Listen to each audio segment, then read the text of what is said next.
एक ऐसा NRI businessman जिसके पास करोड़ों की दौलत थी, विदेशों में सुपरमार्केट और उडुपी में आलीशान होटल्स थे, लेकिन उसे क्या पता था कि उसकी यही अकूत संपत्ति उसकी मौत का कारण बन जाएगी। 28 जुलाई 2016 उडुपी का वो खौफनाक दिन जब इस करोड़पति बिजनेसमैन को अपनों ने ही मौत के घाट उतार दिया और सबूत मिटाने के लिए लाश के साथ जो किया उसे सुनकर रूह कांप जाएगी। लाश को किसी जंगल या नदी में नहीं फेंका गया, बल्कि एक पवित्र हवन कुंड में पेट्रोल डालकर पूरी तरह स्वाहा कर दिया गया।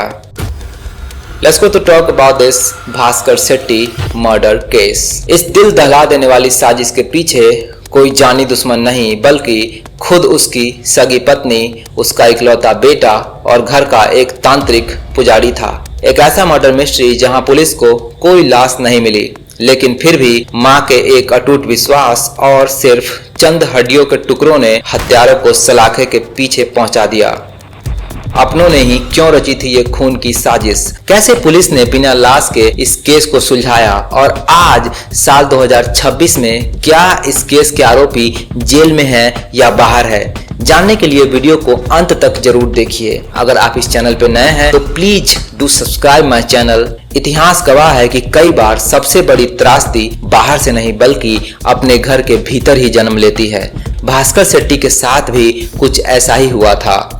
जिस परिवार के लिए उन्होंने वर्षों तक मेहनत करके संपत्ति और प्रतिष्ठा अर्जित की, वहीं परिवार बाद में जांच एजेंसियों के अनुसार उनकी हत्या की साजिश के केंद्र में आ गया। भास्कर शेट्टी का जन्म 1964 में उडुपी में हुआ था और भास्कर शेट्टी अपने होम टाउन को 18 साल की एज में ही छोड़ करके एक सूटकेस और एक बहुत ही बड़ा ड्रीम के साथ वो सऊदी अरब चले गए थे। वहां ऑयल मेकिंग कंपनी में वर्कर के रूप में काम किया और फिर branded clothes, jewellery, daily wear और लग्जरी आइटम का इंटरनेशनल ट्रेड करके पैसा बनाना स्टार्ट कर दिए। काफी पैसा बनाने के बाद भास्कर शेट्टी सुपरमार्केट बिजनेस में आ गए थे और वे 7 सुपरमार्केट रन करने लगे सऊदी अरेबिया में, और वह लगभग 7 साल पर इंडिया आते थे और फिर यंग एज में उनकी शादी हो जाती है। तो वह इंडिया के अपने शहर उडुपी में अपना होटल दुर्गा इंटरनेशनल का इनॉग्रेशन करते हैं और सऊदी अरब का जो स्नैक्स का जो ट्रेड होता है वह इंडिया टू सऊदी और सऊदी टू इंडिया करते थे। शादी होने के कुछ टाइम के बाद वह फिर सऊदी चले जाते हैं बिजनेस के सिलसिले में, और जब वह अब्रॉड यानी कि सऊदी अरब में ही रहते हैं तो उनका एक बेटा का जन्म होता है। इस टाइम पर उनकी जो पत्नी है Rajeshwari Shetty Indian hotel business को रन करती है। वह जब भी 7 साल पर, 2 साल पे, 5 साल पे, 6 महीने पे जब भी इंडिया आते थे तो उनकी जो वाइफ है राजेश्वरी शेट्टी उनका स्वागत करती थी। लेकिन जब वो 2016 में इंडिया आए तो उनकी वाइफ राजेश्वरी शेट्टी बदली सी लगती थी।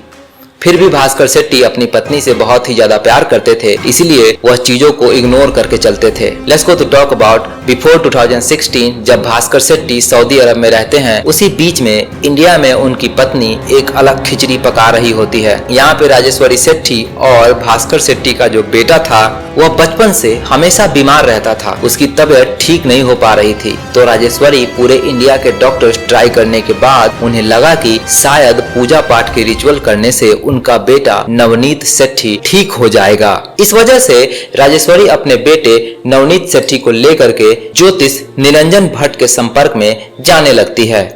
यह बात भास्कर शेट्टी को पता था और वह भी अक्सर वहां जाया करते थे अपने बेटे के सेहत के लिए। लेकिन जब भास्कर शेट्टी सऊदी अरेबिया चले जाते हैं और सालों तक घर नहीं आते थे तो पति पत्नी की लॉन्ग डिस्टेंस ने भास्कर शेट्टी और राजेश्वरी शेट्टी के रिश्ते में दरार आने लगता है, और इसी का फायदा निरंजन भट्ट जो कि ज्योतिषी है वह उठा लेता है। इसीलिए कहा गया है कि पत्नी और गर्लफ्रेंड को कभी नाराज नहीं होने देना चाहिए, नहीं तो कोई दूसरा तुम्हारी पत्नी या तुम्हारे गर्लफ्रेंड को मनाने के लिए बैठा है। राजेश्वरी शेट्टी बार बार ज्योतिष के घर पे अपने बेटे के रिचुअल्स के बहाने निरंजन भट्ट से मिलती रहती है और निरंजन पूरी फैमिली को अपने बस में कर लेता है। और उनका जो उडुपी में होटल था दुर्गा इंटरनेशनल होटल, उसमें निरंजन भट्ट और भास्कर शेट्टी की पत्नी राजेश्वरी शेट्टी प्यार का इजहार करते थे। अब बताइए कि आप ये कितनी गलत बात है कि इस उम्र में आप किसी और से प्यार कर रहे हो जब आपका बेटा 20 से 25 साल का हो गया है। लेकिन जब प्यार परवान चढ़ गया तो क्या कहने। यहाँ निरंजन भट्ट ज्योतिषी को एक वेल रिच खानदान की औरत मिल गई थी, जिसके पास पैसा है, पावर है, सब कुछ है। और निरंजन भट्ट अपना फ्यूचर देखने लगा था और उसे जल्दी अमीर बनना था भास्कर सेठी के पैसे से। जब भास्कर सेठी 2016 में 52 साल की उम्र में इंडिया लौटते हैं तो अपने बंगलो इंद्रानी का आबो हवा बदला बदला सा लगता है। उनके बंगलो का नाम इंद्रानी था। कुछ भी ठीक नहीं लग रहा था घर में। जब वह बंगलो में इंटर करते हैं तो वाइफ उसे कोई ग्रीड नहीं करती है, कोई वेलकम नहीं करती है। उनका बेटा कोई भी उन्हें हाय हेलो नहीं करता है। यहाँ पर Bhaskar Sethi experienced a very suspicious activity in his home. तो भास्कर सेठी अपनी पत्नी राजेश्वरी सेठी से इस बारे में बात करते हैं तो घर में झगड़ा बढ़ जाता है और उसकी पत्नी झगड़ा करने के बाद होटल चली जाती है। तो भास्कर सेठी एक दिन जब अपनी पत्नी को मनाने होटल पहुंचते हैं तो होटल के जो स्टाफ थे वो कान में फुसफुसा करके कुछ बात कर रहे थे।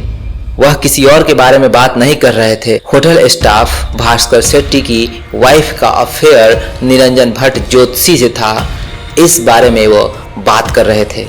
जब ये बात भास्कर सेठी को पता चला तो उन्हें बहुत ही ज्यादा बुरा लगा और भास्कर सेठी वहीं पर टूट गए कि वो जिस पत्नी से इतना प्यार करते हैं वो किसी ज्योतिषी निरंजन भट्ट से प्यार करती है। अगर कोई मर्द अपनी पसंदीदा औरत को किसी और के बाहों में देखता है तो मैं बता नहीं सकता कि उसको कहां कहां से जलन होती है। जब एनआरआई बिजनेसमैन भास्कर सेठी को अपनी पत्नी राजेश्वरी सेठी और उसके पारिवारिक ज्योतिषी पुजारी निरंजन भट्ट के अवैध संबंधों के बारे में पता चला, भास्कर सेठी को सबूत चाहिए था। तो भास्कर सेठी ने अपनी पत्नी के मोबाइल में निरंजन भट्ट के साथ कुछ बेहद निजी और आपत्तिजनक तस्वीरें देख ली थी। इसके तुरंत बाद उन्होंने राजेश्वरी को तलाक देने का अंतिम फैसला कर लिया और उस पर कानूनी कार्रवाई के लिए दबाव बनाने लगे। भास्कर सेठी ने देखा कि उनकी पत्नी होटल के बिजनेस में आर्थिक गड़बड़ी कर रही थी और पैसे का गलत इस्तेमाल हो रहा था। सच सामने आने के बाद भास्कर ने राजेश्वरी और अपने बेटे नवनीत सेठी को पैसा देना पूरी तरह बंद कर दिया। भास्कर सेठी उडुपी और सऊदी अरब में करोड़ों की संपत्ति के मालिक थे। उन्होंने राजेश्वरी और नवनीत को अपनी जायदाद से पूरी तरह बेदखल करने के लिए तैयारी कर ली थी। भास्कर सेठी ने फैसला किया था कि वह अपनी पूरी संपत्ति अपनी मां गुलाबी सेठी के नाम पर कर देंगे। उस सारी संपत्ति को किसी अनाथालय को दान कर देंगे। इस धोखे के बाद घर में रोज तीखी बहस और झगड़े होने लगे। भास्कर सेठी ने राजेश्वरी को घर से निकल जाने तक को कह दिया था। जब राजेश्वरी और निरंजन भट्ट को यह समझ आ गया कि तलाक होने के बाद वे कानूनी रूप से भास्कर सेठी की करोड़ों की संपत्ति से पूरी तरह बेदखल हो जाएंगे और उनके हाथ कुछ भी नहीं लगेगा, तब उन्होंने भास्कर सेठी को रास्ते से हटाने, मर्डर करने की खौफनाक साजिश रचना स्टार्ट कर देते हैं। 28 जुलाई 2016 को भारतीय समयानुसार दोपहर लगभग 3 बजे सेठी उडुपी स्थित अपने दुर्गा होटल से घर आते हैं और नहाने चले जाते हैं। उनकी पत्नी राजेश्वरी, बेटे नवनीत सेठी और निरंजन भट्ट घर पर ही मौजूद था। जब भास्कर सेठी बाथरूम से बाहर आते हैं तो राजेश्वरी ने उनके फेस पर काली मिर्च का स्प्रे कर दिया और भास्कर सेठी का जो बेटा है एक लोहे के छड़ से उनके सिर पर बहुत ही जोर से वार किया और तीनों ने मिल करके भास्कर सेठी के मुंह में जबरदस्ती जहर डाल दिए। उसके हाथ पैर बांध करके उसे डुबाने के लिए बाथ टब में डाल दिया गया। इसके बाद भास्कर सेठी वहीं पे मर जाते हैं। इसके बाद लाश को कार की डिक्की में डालकर निरंजन भट्ट के यज्ञशाला जहां पर होम किए जाते हैं वहां ले जाते हैं, जो नंदीकेट स्थित निरंजन भट्ट के घर पर था। लाश को घी, कपूर और पेट्रोल का उपयोग करके होम कुंड में जला दिया गया, जबकि सबूत मिटाने के प्रयास में उनकी राख और हड्डियों के साथ साथ कुंड की ईंट भी पल्ली नदी में फेंक दी गई और यह काम निरंजन भट्ट के पिताश्री ने किया था। भास्कर सेठी डेली अपने मन की बात अपनी मां से किया करते थे। 28 जुलाई 2016 को जब भास्कर सेठी अचानक गायब हो गए और अपनी मां को कॉल नहीं किए तो उनकी मां गुलाबी सेठी उसी शाम से लगातार उन्हें फोन करने की कोशिश कर रही थी। जब अगले दिन 29 जुलाई तक भास्कर का कोई पता नहीं चला और उनसे कोई संपर्क नहीं हो पा रहा था, एक मां के सहज असहाय ने उन्हें कुछ बहुत अनहोनी होने का संकेत दिया। घरेलू कलह और अवैध संबंधों की जानकारी गुलाबी सेठी को अच्छी तरह पता था, कि उनके बेटे भास्कर और बहू राजेश्वरी के बीच रिश्ते बेहद खराब हो चुके थे। भास्कर को शक था कि राजेश्वरी का उनके पारिवारिक पुजारी और ज्योतिषी निरंजन भट्ट के साथ अवैध संबंध है, जिसके कारण घर में लगातार तीखे झगड़े और विवाद होते रहते थे। संपत्ति विवाद और वसीयत बदलने की चेतावनी भी हो गई थी। हत्या के कुछ समय पहले भास्कर शेट्टी ने पत्नी और बेटे के व्यवहार से तंग आकर अपनी पूरी संपत्ति अपनी मां गुलाबी सेठी और भाइयों के नाम करने और चैरिटी में दान करने का फैसला कर लिया था। उन्होंने अपने बेटे नवनीत को भी यह चेतावनी दी थी कि अगर वह अपनी मां का साथ नहीं छोड़ेगा तो दोनों को संपत्ति से बेदखल कर दिया जाएगा। गुलाबी सेठी जानती थी कि इस वजह से राजेश्वरी और नवनीत उनके बेटे से बेहद नाराज थे। बहू और पोते का अजीब बर्ताव। आमतौर पे जब घर का कोई मुख्य सदस्य अचानक गायब हो जाता है तो पत्नी और बच्चे सबसे पहले पुलिस के पास जाते हैं, लेकिन इस मामले में राजेश्वरी और नवनीत ने भास्कर को ढूंढने की कोई गंभीर कोशिश नहीं की और न ही पुलिस में शिकायत दर्ज कराई। उनका यह ठंडा और संदेहास्पद बर्ताव देखकर गुलाबी सेठी का शक यकीन में बदल गया। यहाँ पर बहू और पोते के रवैयों को भांपकर गुलाबी सेठी ने बिना वक्त गवाए 29 जुलाई 2016 को खुद मणिपाल पुलिस स्टेशन जा करके भास्कर की गुमशुदगी की रिपोर्ट दर्ज कराती हैं। उन्होंने पुलिस को सीधे तौर पर बताया कि उन्हें राजेश्वरी और नवनीत पर पूरा शक है, उन्होंने ही भास्कर को नुकसान पहुंचाया है। इसके बाद जब पुलिस ने घर के लोगों से पूछताछ करना शुरू की तो उन्हें बयानों में भारी अंतर मिला, जिससे इस खौफनाक हत्याकांड का पर्दाफाश हो गया। शुरुआती जांच में मिले इन पुख्ता सुरागों के आधार पर पुलिस ने ताबड़तोड़ गिरफ्तारियां करना स्टार्ट कर दिए। 7 अगस्त 2016 को पुलिस ने पुख्ता सबूत हाथ लगते ही पत्नी राजेश्वरी और बेटे नवनीत को हत्या और सबूत मिटाने के आरोप में गिरफ्तार कर लिया। 8 अगस्त 2016 को पुलिस ने मुख्य साजिशकर्ता और पुजारी निरंजन भट्ट को निट्टे के पास से गिरफ्तार कर लिया, जो पुलिस से बचने के लिए भाग रहा था और जिसने पकड़े जाने के डर से हीरे की अंगूठी के नग निकालकर आत्महत्या करने की कोशिश भी की थी। पकड़ाने के बाद बोलता है कि हमें कुछ पता ही नहीं है, हम नहीं जानते कि भास्कर शेट्टी कौन थे, हमने उसको नहीं मारा है। गिरफ्तारी के बाद पुलिस ने आरोपियों की निशानदेही पर नंदाली के गांव में निरंजन भट्ट के घर पर छापा मारता है। वहां पुलिस ने उस होमा कुंड, यज्ञ कुंड जिसको बोलते हैं, उसको ढूंढ निकाला जहां लाश को पेट्रोल डाल करके जलाया गया था। इसके तुरंत बाद पुलिस ने नदी से हड्डी और अवशेष बरामद करने के लिए गोताखोरों की मदद ली।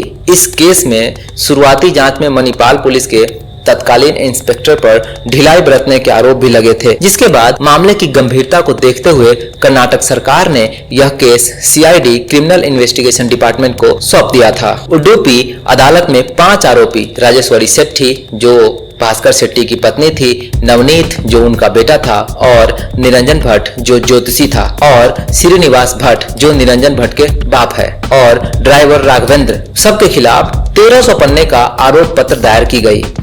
3 मुख्य आरोपी राजेश्वरी जो उसकी पत्नी है, नवनीत जो उसका बेटा है और निरंजन भट्ट जो उसके ज्योतिषी हैं, को 30 नवंबर 2016 तक न्यायिक हिरासत में रखा गया था ताकि पूछताछ की जा सके और श्रीनिवास भट्ट और राघवेंद्र के खिलाफ गैर जमानती वारंट जारी कर दिया गया था। निरंजन भट्ट ने 9 अगस्त 2016 को मणिपाल पुलिस स्टेशन में पुलिस हिरासत के दौरान अपने हीरे की अंगूठी और 2 कान की बालियां निगल करके आत्महत्या करने का प्रयास किया था। उन्हें एक हॉस्पिटल में भर्ती कराया गया जहां उनकी हालत स्थिर थी और वे बाद में ठीक हो गए। जिला एवं सत्र न्यायालय उडुपी ने 28 दिसंबर 2016 को राजेश्वरी शेट्टी की जमानत याचिका को खारिज कर दिया। कर्नाटक उच्च न्यायालय ने 13 फरवरी 2017 को अपने पति भास्कर शेट्टी की हत्या के मुख्य आरोपी राजेश्वरी शेट्टी द्वारा दायर जमानत याचिका को खारिज कर दिया। फिर से जमानत याचिका दायर किया गया तो 23 अप्रैल 2018 को उसको भी खारिज कर दिया गया।